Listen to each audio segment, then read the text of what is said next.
Halo semuanya, selamat datang di pembahasan kita kali ini. Pernah nggak sih ngerasa repot ngatur waktu ibadah pas lagi jalan jauh?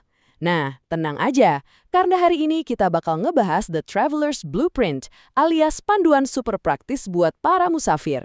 Kita bakal bedah tuntas aturan menggabungkan sholat dari sumber literatur yang ada. Ini benar-benar bakal jadi cetak biru buat memudahkan perjalanan kita semua. Jadi, siap-siap ya, kita bakal ulas topik ini dengan santai, tapi tetap terstruktur. Oke, langsung aja kita lihat apa aja yang bakal kita bahas hari ini. Pertama, kita mulai dari sejarahnya di hadis perjalanan Perang Tabuk. Terus yang kedua, kita kenalan dikit sama sosok yang bawa riwayat ini, yaitu sahabat Mu'ad bin Jabal. Ketiga, kita pahami apa sih makna jamak dan jenis-jenisnya. Keempat, kita perjelas batasan aturan penggabungannya. Dan terakhir, yang kelima, 4 syarat wajib biar jamak kita sah. Sip, mari kita mulai. Kita masuk ke bagian pertama, yaitu hadis perjalanan Perang Tabuk. Ini penting banget ya, karena tahu asal-usul sebuah aturan itu bikin kita lebih paham konteks praktiknya di lapangan. Nah, di layar sekarang kita bisa lihat teks bahasa Arab otentik dari riwayat Mu'ad bin Jabal. Kehadiran teks asli ini penting banget buat mastiin kalau sumber literatur yang kita pakai bener-bener valid dan gak asal-asalan. Ini adalah catatan sejarah langsung dari ekspedisi Tabuk yang dilakuin sama Nabi Muhammad. Terus, apa sih intinya? Jadi gini, waktu Perang Tabuk itu, Nabi Muhammad menyesuaikan ibadahnya dengan menggabungkan sholat zuhur sama asar dan juga maghrib sama isya. Patokannya itu super adaptif, lihat posisi matahari aja. Kalau matahari udah lewat titik puncaknya sebelum perjalanan dilanjutin, ya sholatnya digabung.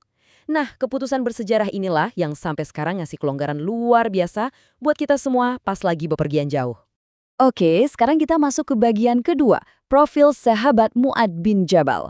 Ibaratnya, kalau kita mau dengerin suatu info, kita kan harus tahu dulu seberapa terpercaya sih orang yang ngomong kan. Dan ternyata, rekam jejak Mu'ad bin Jabal ini luar biasa banget. Beliau ini masuk Islam waktu masih muda banget dan ikut langsung di perjanjian Aqabah. Saking hebatnya, beliau sampai diutus Nabi buat tugas ke Yaman. Tokoh besar kayak Abdullah bin Mas'ud aja sampai nyebut beliau sebagai teladan utama. Tapi yang paling keren sih, Nabi sendiri pernah memuji beliau sebagai orang yang paling paham soal urusan halal dan haram. Jadi, riwayat yang kita bahas ini dibawa oleh pakarnya langsung, dijamin super valid. Lanjut ke bagian ketiga, makna jamak dan jenisnya. Jadi, poin krusialnya di sini adalah kita harus benar-benar paham konsep dasarnya dulu sebelum praktek. Nah, istilah aslinya diambil dari kata dasar bahasa Arab yang ada di layar, yaitu al-jam'u.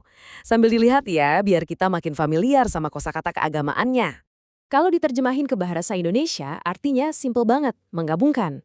Secara praktis, ini tuh cara menyatukan dua waktu sholat ke dalam satu waktu pelaksanaan yang sama. Ingat ya, konsep ini dibikin bukan buat nambah-nambahin repot. Justru sebaliknya, ini tuh semacam rukhsah atau keringanan, biar kita tetap fleksibel waktu lagi dalam perjalanan panjang. Buat pemula, cara gampang pahaminya itu pakai analogi ini. Gampang banget pokoknya. Lihat yang sebelah kiri, jamak takdim. Ini tuh ibarat kita pakai sistem prabayar. Kayak masuk ke restoran, pesen makan, terus langsung bayar di awal. Nah, sholatnya kita tarik dan laksanain di waktu yang pertama. Terus di sebelah kanan ada jamak takhir. Ini kebalikannya, kayak sistem pasca bayar. Kita makan dulu puas-puas, bayarnya nanti aja belakangan. Artinya, sholatnya kita tunda dan ditarik ke waktu yang kedua. Sesimpel itu, analogi sederhana ini benar-benar ngeruntuhin semua kerumitan teknis kan? Sekarang kita beralih ke bagian keempat, aturan penggabungan waktu sholat. Walaupun dapat keringanan, tapi tetap ada aturan mainnya. Ada batasan tegas yang mutlak nggak boleh ditawar-tawar. Perhatiin baik-baik tabel ini ya, soalnya ini penting banget.